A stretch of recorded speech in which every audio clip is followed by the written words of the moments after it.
bio is that I'm a pilot and I used to work for Congress. And now I'm doing something, I was way more qualified to go to Capitol Hill than I was to come to this job when I took it over. So my last 3 years prior to this job, I literally worked on Capitol Hill. And that was one of the big things that I brought to this job as the installation commanding officer of those partnerships and engagements and things like that. So before I started, let's say, what is a commanding officer of an installation? There's always confusion, understandably so. So I am essentially the landlord of 2 bases in 2 states. I used to do cool stuff and fly airplanes. I don't do cool stuff anymore besides this. But I'm the chief plumber, chief electrician, chief police officer, chief judge, and person that someone calls when they don't have hot water or heat or something like that. I'm also the person that makes sure that we're communicating and building relationships and partnerships outside of the fence line so that the folks inside the fence line can keep doing the cool stuff. And I'm here with someone who does all the cool stuff, Captain Phil Milarski, who's a commanding officer of the Naval Surface Warfare Center, and they do all the cool stuff. And I come out here and I talk about all the great stuff he does. But their unit, as well as the other ones on base, are the ones that do that. So that's kind of what an installation commanding officer does, and we all kind of do the same thing. We used to do fun things, and now we do a lot of dealing with HVACs and things like that. So environmental public works, this is all the stuff that we spend most of our time doing, but it's really, for me, safety and security is number one. I have to make sure that the folks inside the fence line are protected and that everything is working properly and working in a safe environment. So we spend a lot of our time and effort doing that, and we just spend a lot of our time and effort outside of the fence line, making sure that our partners understand what we do and build advocacy for what we do. Last night, Tom is here, my CIPLO, who is kind of my traveling companion these days, the community planning liaison officer. So he speaks planning, he speaks community, he speaks all stuff I'm not fluent in. We went and talked to King George, the Board of Supervisors, to talk about noise and talk about things that are going on outside of the fence line. I've spent a lot of time with Congressman Rob Whitman. I've spent time with Congresswoman Spanberger. And having 2 bases in 2 states, everything I do twice. So you want to get me on the second time through because it's smoother than the first time. So 2 bases, 2 states, they're both very similar. Both of them, the largest tenant on them is a Naval Surface Warfare Center. The difference is Indian Head is all about today's fight. They create energetics. It's the most explosive place by square acre in the country. The energetics, the nitroglycerin, all the torpedo fuel in the US and NATO inventory is all literally created there.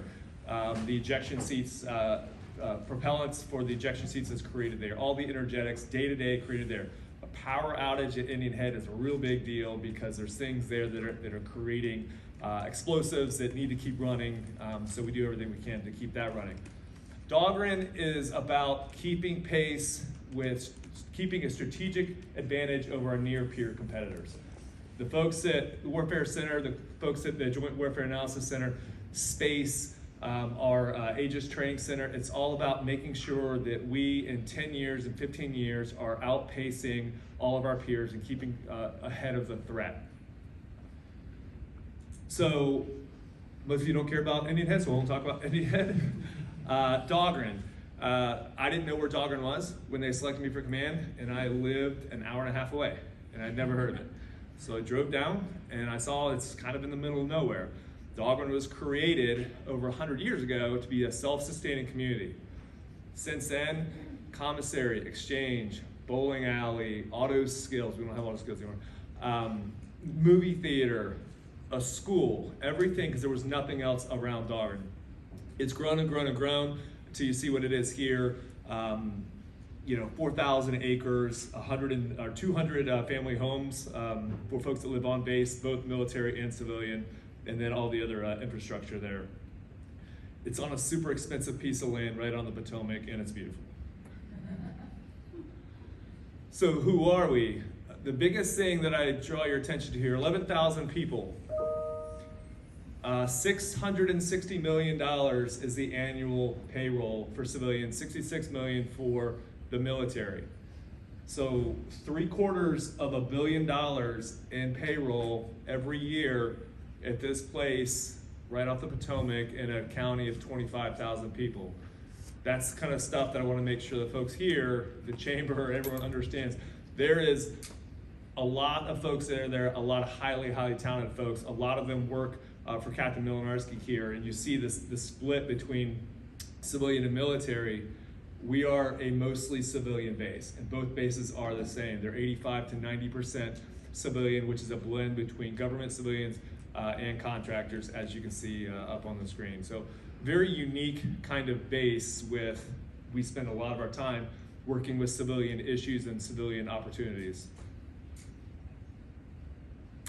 So where do they come from? So King George is 26,000 people. We're the #1 employer in King George, but 70% of our workforce comes from elsewhere. It comes from here, it comes from Spotsy, it comes from Colonial Beach, some of it comes from across the river. So we draw from a whole bunch of different areas to come to Dahlgren, and they drive there every single day. During COVID, telework, and the National Capital Region, to include Dahlgren and Anyhead, learned a lot through COVID, good and bad, but we learned it, you can telework a lot, and you can do a lot of stuff done teleworking. So Phil still have folks teleworking, I still have folks that are teleworking, and that's gonna be the new normal. It helps with traffic, it helps with childcare, helps a lot of different things for quality of life that helps us maintain a workforce. So we have learned some positives from COVID on how we can do that, but you can kind of see where everyone comes from. 75% outside of King George County and 30% inside of King George.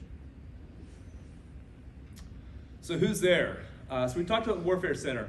Research, development, test, and evaluation to make sure we're staying ahead of our competitors. Make sure we stay ahead of China, of Russia, even the new Russia, how we know them now, extremist threats. So they're doing that on a daily basis, and I just noticed your seal's not up there. I don't know why.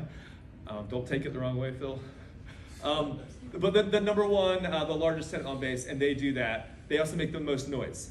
And we'll kind of hit that here in a second. But when we talk about what happens on the base, it's great power competition. How does our base look at great power competition? Joint Warfare Analysis Center is literally doing research and analysis for what's happening in Ukraine.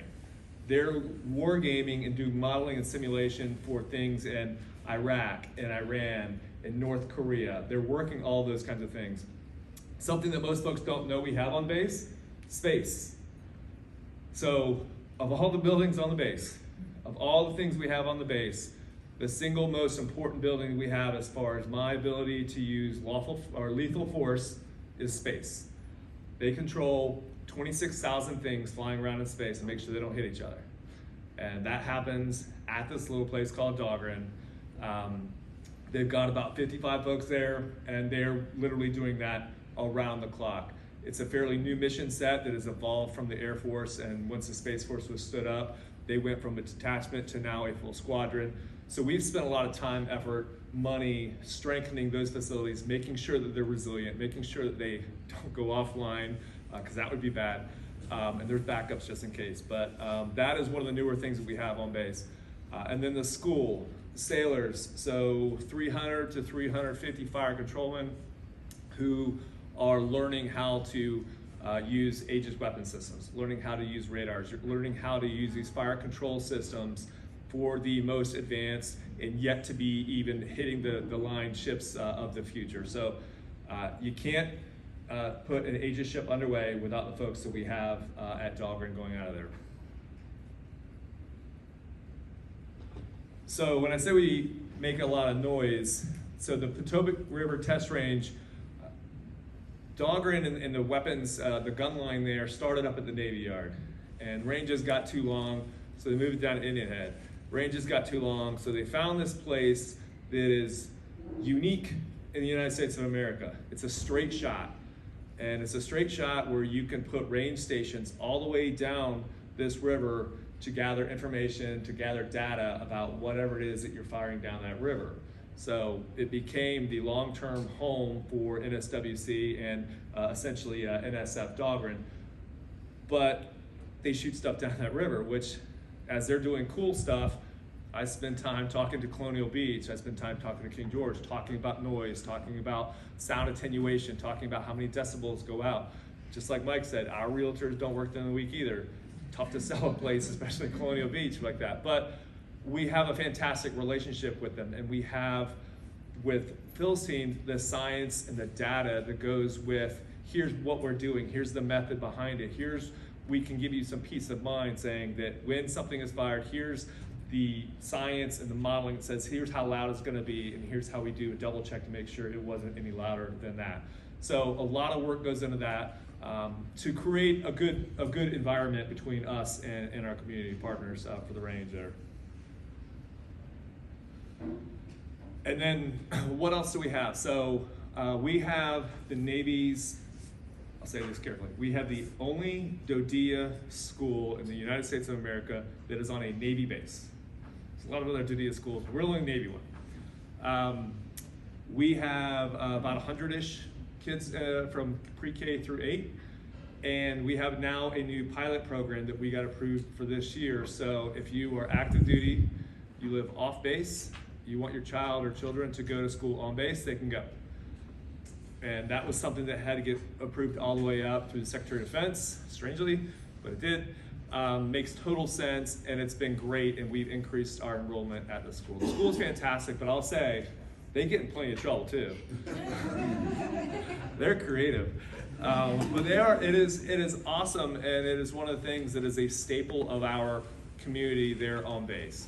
It is what drives folks to live on base, and it's great for the kids. My kids are old now, but Phil's kids go there to have a break of move, be the new kid in the middle school where no one speaks the word deployment. They don't know what that means.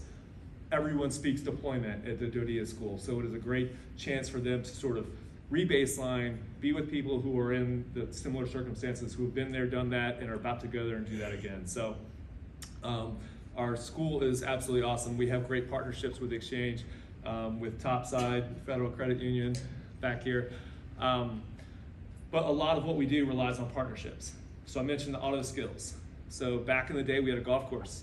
We had a woodworking shop. We probably had a cobbler shop. None of those exist anymore because we had to look for the future, and we're out of money, and we're not making any more money. We're not getting any more appropriated funding to help out those kinds of programs. So our golf course closed. Our woodworking shop closed. And a week ago, we closed the auto skills. We're losing $100,000 a year on it. So we look forward and say, okay, what is it that tomorrow's sailors, tomorrow's dependents and retirees need? They're not working on their hybrids and changing their hybrids oil. So we're just losing money on. So we make hard decisions like that. But when we are able to do things, it's through partnerships. It's through partnerships with folks like Topside and other folks that's how we pay. We don't have the Marine Corps Marathon, but we got a good 5K on Thanksgiving.